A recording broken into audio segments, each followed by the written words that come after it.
Start 1 2 3। नमस्कार, स्वागत है टेस्ट एस्ट्रोथेरेपी चैनल पे। मैं आचार्य संजय। हम लोग कुछ ज्योतिषियों के प्रेरणा से या किसी प्रकार के स्व प्रेरणा से कुछ जाप वगैरह साधना अनुष्ठान करते तो हैं, लेकिन उसका जो विधान है दशमांश का हवन तर्पण और उसका दशमांश का जो 10 विधान है किसी भी मंत्र को सिद्ध करने के लिए, तर्पण मार्जन इत्यादि, दशमांश दशमांश और फिर ब्राह्मण, आखिर में ब्राह्मण भोजन वगैरह वगैरह। तो उसमें से एक विधा है आफ्टर जप या स्तोत्र पाठ का जो टारगेट आप अचीव करते हैं उसके बाद या ऑन द टाइम ऑफ साधना अगर आप अपने दशांश हवन कर लेते हैं तो फिर आपको पूरा कार्यक्रम को समापन करने के लिए और समस्या नहीं होता है, या जो भी आपका भावना के अनुसार सिद्धि या प्राप्ति या जो कुछ भी है वो आपके जीवन पे सरलता सहजता से आ जाता है। जिन्हें नहीं पता वो थोड़ा सा समस्या में पड़ते हैं। तो आप लोगों को सरलता के हेतु ये अति सामान्य सरल सहज आप घर में कर पाएं, इसी हेतु ये बेसिक हवन व यज्ञ पद्धति आपके समक्ष रख रहा हूँ। हवन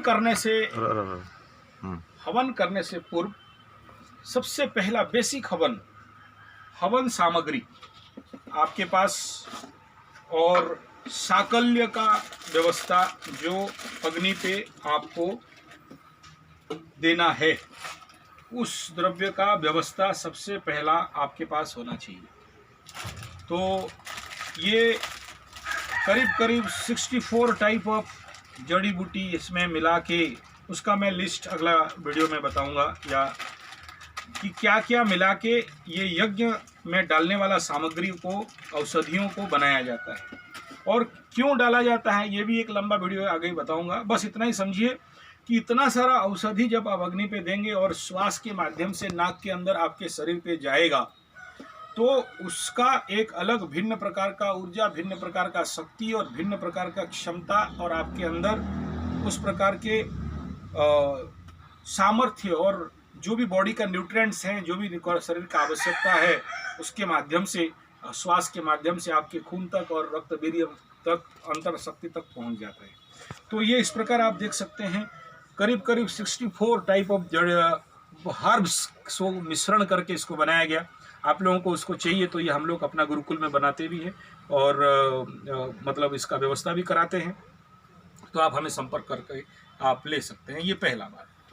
सेकेंड, शुद्ध देसी गाय का घी का व्यवस्था होना चाहिए कि आपको घी मिल जाए और वो भी देसी गाय का होना चाहिए। जर्सी, हॉल्स्टियन, फ्रीजियन और रामू घी और वो सफ़ेद वाला घी ये नहीं होगा, या बालाजी टाइप, जो भी ऐसे बहुत सारी कंपनीज मार्केट में अवेलेबल हैं और आप सबको पता होगा चर्बी युक्त घी भी बनता है। तो मैं घी का कलेक्ट, जो मेरे को जानते हैं अच्छा से, मैं गांव-गांव जाके, और अपना भी गौशाला है तो वहाँ से एकदम प्योर, क्योंकि गौ रक्षा का काम भी करते हैं, देसी गाय के बारे में प्रचार भी करते हैं।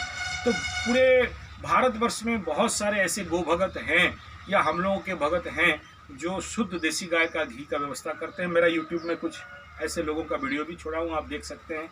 तो ऐसे जो लोग बड़े तौर पे घी का उत्पादन कर रहे हैं, गिर का, सिंधी का, भारतीय उड़ीसा नस्ल का घी का, तो उस शुद्ध गाय का घी होना, साकल्य होना, और उसमें फिर जो विधान के अनुसार बाकी यूट्यूब में आपको मिल जाएंगे, जौ का, धान्य, तिल, मिश्री, गुड़, गुगुल, हम लोग जिसको बोलते हैं झूना, इस प्रकार का कुछ आपको प्रोडक्ट चाहिए होता है। और हवन में आहुति देने के बाद प्रत्याहुति देने के लिए ये एक पात्र जिसमें आपको नियर अबाउट एक पान का पत्ता रखना है, इतना काम। अब उसके बाद जिसको जहाँ जिस स्थान पे स्थापना करना है, स्थापना कर लेना है। That the important part. अग्निकुंड साफ होना चाहिए। आप हमेशा चेक करिए उसमें कोई कीड़े मकोड़े तो नहीं हो, अग्नि के समय जले नहीं। जो आम का लकड़ी का संग्रह भी रहेगा वो भी शुद्ध साफ होना चाहिए, उसमें भी किसी प्रकार के कीड़े मकोड़े दीमक नहीं लगे हों तो उसको झाड़ झूठ के साफ करिए, अदरवाइज उसका दंड भी लग जाता है।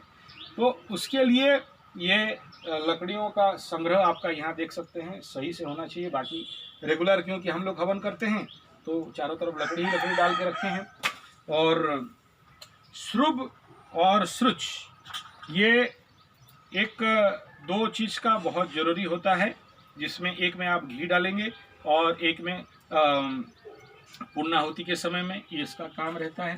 तो उसके लिए इसका भी प्रबंधन आपके दाहिने तरफ रह जाना चाहिए। और बेसिक जो अगर आप नित्य हवन करते हैं तो आपके पास जो एसेंशियल रिक्वायरमेंट्स रहता है, मधु, गंगाजल और कपूर, अरवा चावल, तिल, दीप, सलिता, चंदन, सिंदूर, हल्दी, इस प्रकार के जो आपका हमेशा रेडी रहना, रोली गोली और धूप का बत्ती, शुद्ध देसी गाय का गोबर से बना धूप का बत्ती, इस प्रकार का ये आपका सेट आपके पास होना चाहिए ताकि उस समय आपको और उठना नहीं पड़े। तो ये सेकंड पार्ट हो गया। देन थर्ड पार्ट है हवन का। मैं ये फर्स्ट पार्ट सेकंड पार्ट बताया, ये जुगाड़ आपके पास होना चाहिए। Then the third and important part, अग्नि स्थापन करना।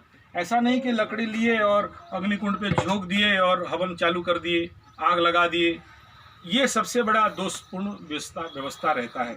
तो उस समय हमेशा आपको ये ध्यान देना है कि जब भी आप अग्निकुंड पे अग्नि स्थापन करें उससे पूर्व कुछ सामान्य विधान, मैं आपको बहुत लंबा चौड़ा पंडित कर्मकांड और उतना सारा नहीं बताऊंगा क्योंकि आज के डेट में किसी भी साधक के पास उतना ज़्यादा समय नहीं है, अपना नौकरी और धंधा और सब पड़ा हुआ है। तो इसी हेतु आपको कॉमन मिनिमम सहज सरल टेक्नोलॉजी बता रहा हूँ। तो सबसे पहले आपको अग्नि स्थापन से पहले पुण्य वाचन करना है।